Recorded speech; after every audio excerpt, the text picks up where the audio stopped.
Canada continues to get worse under Mark Carney. I think that Davos speech continues to hurt Canada over and over. I'll bring that up a little bit later in the video. Let's take a look at this clip for now.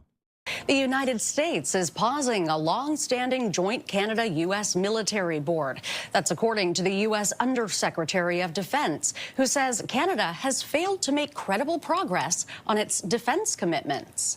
In a post on social media, Elbridge Colby says his department is pausing the permanent board, quote, to reassess how this forum benefits shared North American defense.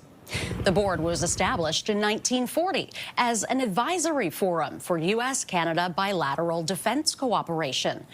The move comes even as Prime Minister Mark Carney has significantly increased Canada's defense spending, pushing it past NATO targets. Iran's foreign minister. I think what Carney has done in increasing NATO defense spending is actually a positive thing. I would be applauding it if it weren't for all the stupid things Carney says in public. How is the Trump administration and Trump himself supposed to negotiate in public with Canada after that ridiculous Davos speech and a bunch of the other stuff Carney says in public? It looks like Carney deliberately tries to humiliate Trump. Why would he work with Carney after that? Even if it's not Trump, by the way. Some people in Canada don't like Trump. The elbows up dummies. What if it was Obama in office and Carney was still saying all this stupid stuff that he does about America? How would any American administration feel about that? Look, what do you think rupture means? Rupture means that things aren't normal. Nostalgia is not a strategy. Things have changed. Things have changed fundamentally. We get that. We understand that. That's why we get up in the morning. What do we think about when we get up in the morning? We think about affordability for Canadians, how we can make life more affordable, and how we can build this country strong, more independent, more prosperous, fairer for all. That's what we get. And our negotiations with the United States and how we diversify our partnerships elsewhere. We don't get up first thing in the morning. I do not get up first thing in the morning and think about the United States. Okay? I think about Canadians. That's the difference. We have more than enough to do in this country. We're building this place strong. There is a misimpression by some of the degree to which we are reliant on the United States. Okay? Yes, it is our biggest trading partner by far. We are also their second biggest trading partner. There is a symbiosis between the two. Oh my gosh. The United States is something like 70% of our trade. We are about 10% of their trade. Give me a break with that. If there is a symbiosis, it's way in one direction. Canada needs America so badly. America certainly does not need Canada. That's the actual difference. There's a reason why 85% of our trade is tariff-free still, and that's maintained. Our destiny is first and foremost going to be determined by what we do here, how we build here. Canadians get that. Canadians get that. I'm not sure everyone south of the border understands that to the extent it is true. Was the point at the end that the trading relationship is incredibly important to both countries? Because it's just not. Like I said, America doesn't need Canada. Canada does need America. Moving on. Taking a look at another clip here, but the beginning, as you can see, this is an old picture of Carney and Trump in the White House back in 2025.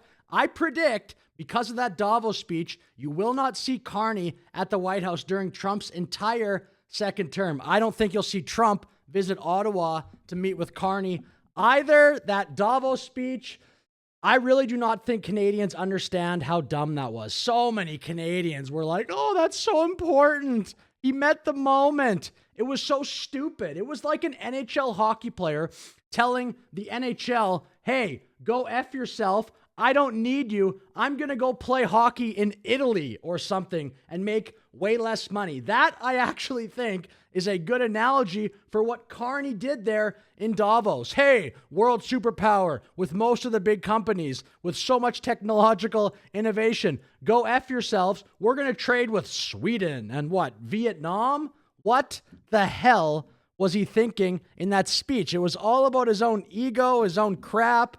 Anyway, we'll look at this clip here. Let's be clear about the relationship as it stands right now.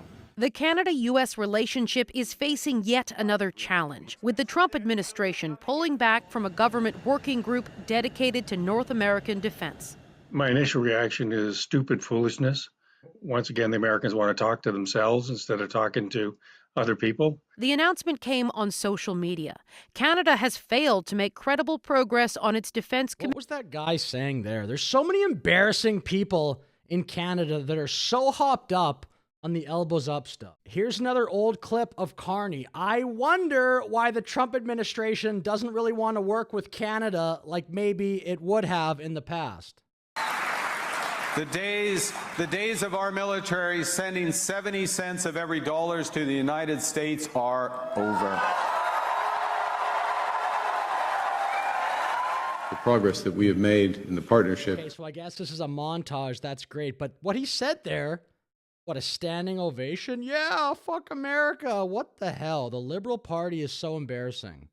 The progress that we have made in the partnership sets us up well for the new world order. Our old relationship with the United States, a relationship based on steadily increasing integration, is over. We recognize that the relationship that Canada has had with the United States, one that for more than 40 years has been based on steadily deepening integration, is over. From free trade. Look, again, what is America supposed to think when Carney says all this stuff? Why would they work with us in public? They're setting, America is in a lose-lose situation if they work publicly with Canada. After all these remarks, what do you think they're going to do? From free trade deal through to CUSMA, deepening integration in military aspects. And that process of deepening integration is over. The old relationship we had with the United States, based on deepening integration of our economies and tight security and military cooperations, is over. As I've stressed repeatedly, our old relationship, based on steadily increasing integration, is over. Of trade that was anchored on the United States, that we as a country have relied on since the end of the Second World War. A system that, while not perfect, has helped deliver prosperity to our country for decades. That system is over. That the old relationship with the United States that we've had is over.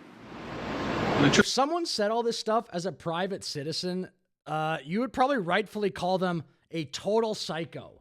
If some private citizen in Canada just bashed America consistently like this, but it's the prime minister, so it's all good, I guess. This happened again with Trudeau. All the crazy things Trudeau said about feminism and environmentalism and all the insane things that came out of Trudeau's mouth. If it was a private citizen, people would think he's nuts, but the prime minister, just all this America bashing, people are supposed to be okay with this. A lot of people applaud this crap. The truth is, over the last few decades, Canada has neither spent enough on our defense nor invested enough in our defense industries. We've relied too heavily on our geography and others to protect us. And this has created vulnerabilities that we can no longer afford and dependencies that we can no longer sustain. Alors, les processus d'approvisionnement du Unbelievable. I'll finish my video there, but we are choosing the worst country absolutely to have an issue with. America?